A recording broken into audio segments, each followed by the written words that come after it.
Bom dia, boa tarde, boa noite, galera. Sejam bem-vindos ao canal QAB. Hoje vamos avançar mais um nível dentro da física.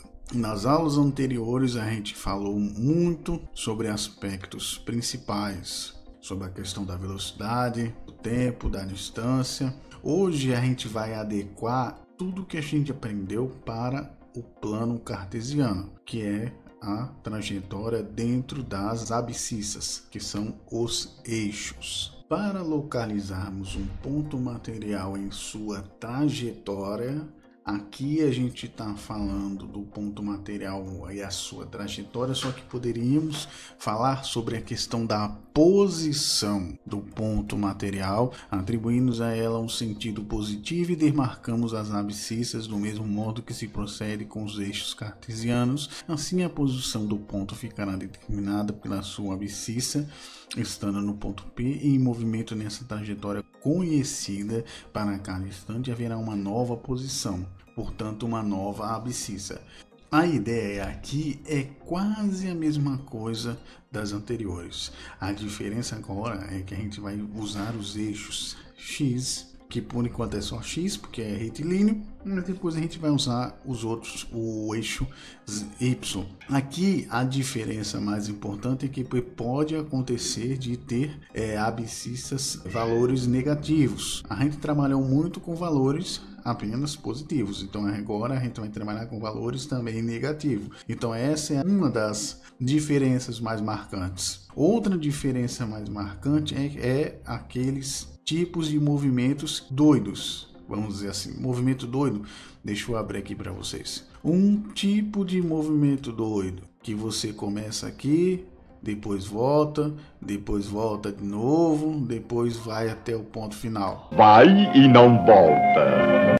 Então esse movimento aqui, você pode ver que não é igual àqueles que a gente teve anteriormente, porque anteriormente a gente pegava a linha reta, uma linha que está não tão reta aqui, mas é uma linha reta. Ou seja, aqui a gente vai ter uma gama de novas situações que podem ser importantes. Movimentos aqui que a gente não tinha noção, agora vão ser representados e a gente vai conseguir fazer os cálculos através de colocar dentro do plano cartesiano. Essa é a ideia mais basilar do negócio. Lembrem-se que eu falei para vocês que chegaria o dia que nós falaríamos sobre o deslocamento? Pois então, hoje chegou o dia. Hoje chegou o dia da gente colocar a famosa fórmula dos deltinhas para funcionar e a velocidade média, como a gente conhece. Nós temos aqui o nosso querido valor ΔS. Nós temos aqui o ΔS. O que é o ΔS? O ΔS ele é o valor final do deslocamento menos o inicial. No caso, se nós temos uma trajetória A e uma trajetória B, colocando isso como o ΔS, ou delta do deslocamento, ou a variação do deslocamento, a gente vai colocar desse jeito aqui, ó, B menos A. Se tiver mais de um, ou tiver 3, 4, se tiver A, trecho B, trecho C, D, aí vai depender da questão para saber onde é que está a trajetória final. O importante é o trajeto final. Para a questão de deslocamento, para o deslocamento é importante onde parou o objeto, a posição final. Então, o deslocamento significa posição final e posição inicial. Aqui o importante é a gente conseguir localizar a posição no espaço. Naqueles vídeos anteriores era só coisa simples, a gente conseguir resolver exercícios simples aqueles dali, porque a gente vê que não tem a variação do movimento assim tão importante. Mas agora, quando existem variações de posição que são extremamente importantes, a gente tem que começar a usar a ideia dos eixos. Podemos usar as abscissas para medir a distância percorrida por um móvel, desde que ele esteja percorrendo a trajetória num único sentido. Desse modo, se o ponto P ele não inverte o sentido do movimento, a distância percorrida será igual ao módulo do deslocamento. O que ele está querendo dizer aqui? Ele está querendo dizer que vai ser o deslocamento vai ser a mesma coisa da distância percorrida. Isso a gente já foi falado anteriormente. Eu já disse para vocês que se o caso em que não existe diferença nem inversão do sentido do movimento, a gente pode usar a distância percorrida. Isso aqui já foi falado em aulas anteriores. Agora, quando acontece inversão de movimento, aí é que o bicho pega. Aí o negócio fica louco. Agora lascou. Vamos supor que eu fiz esse trajeto aqui, aí depois eu fui e parei aqui. Numerando esse trajeto, eu vou colocar aqui como, por exemplo, quilômetro 2, aqui quilômetro 6 e aqui o quilômetro 9. Beleza. Então aqui a gente já vê que já deu pau aqui. Imagine se eu tivesse com um carro aqui. Deixa eu tentar desenhar um carro aqui. Ixi, nossa senhora, saiu uma desgraça. Vamos fingir que isso aqui é um carro. Beleza. Aí eu fui e andei, só que eu andei e não parei no quilômetro 9. Eu fui até o quilômetro 9 e depois voltei ao quilômetro 6. E agora? Duas perguntas interessantes. Qual é o deslocamento, que nós chamamos de deslocamento escalar, porque existe o deslocamento vetorial, e qual é a distância total percorrida? Se a gente perceber, aqui não vai dar a mesma coisa. E também a gente vai ver que vai ser o deslocamento, ele vai ser diferente. Vamos ver. Na visão do deslocamento, vamos colocar na visão do deslocamento. Aqui a gente percorreu 2, foi até o 9 e foi até o 6. Lembre-se, o importante é a posição final. Não estamos mais falando de distâncias apenas em um único lugar, que não tem variação.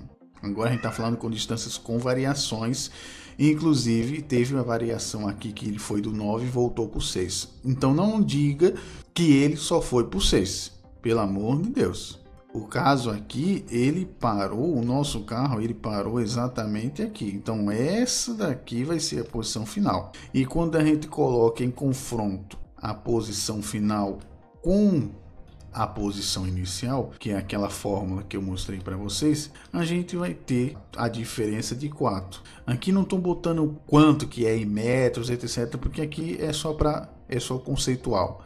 Então a diferença aqui vai ser 4. Agora, se eu fosse querer saber a distância, agora a gente tem um outro problema aqui, que é querer saber a distância. A gente sabe que a distância total percorrida, a gente correu mais do que 9. Obviamente. E nessas situações, o que a gente faz? Isso aqui também é outra coisa importante. É o que a gente faz? A gente vai dividir em duas trajetórias. Para ficar mais fácil. A gente vai pegar essa primeira trajetória aqui e essa segunda trajetória aqui. A trajetória de 2 ao 9 e a trajetória de 9 ao 6. Agora ficou fácil quando a gente faz isso aqui. Uma vez que a gente bota aqui que essa trajetória aqui ela já foi percorrida, essa 6, e a gente voltou para ela, a gente vai botar aqui a primeira trajetória e a segunda trajetória.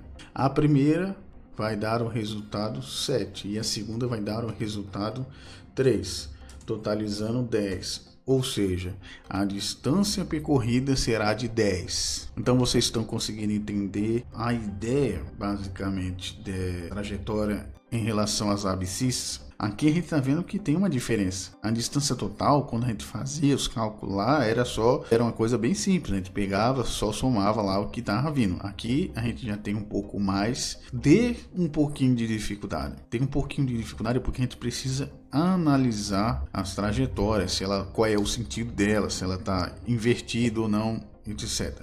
Porque isso muda bastante o cálculo, como vocês podem ver aqui, que não bateu. O deslocamento não bateu com a distância. Agora vamos para o último tópico de hoje.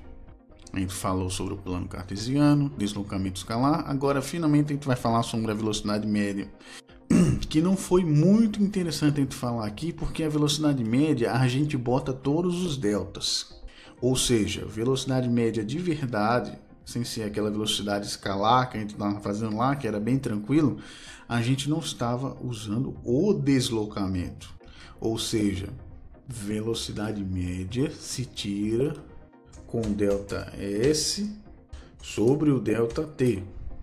Delta S sobre delta T. É assim que se tira a velocidade média, que é aquele triângulozinho lá.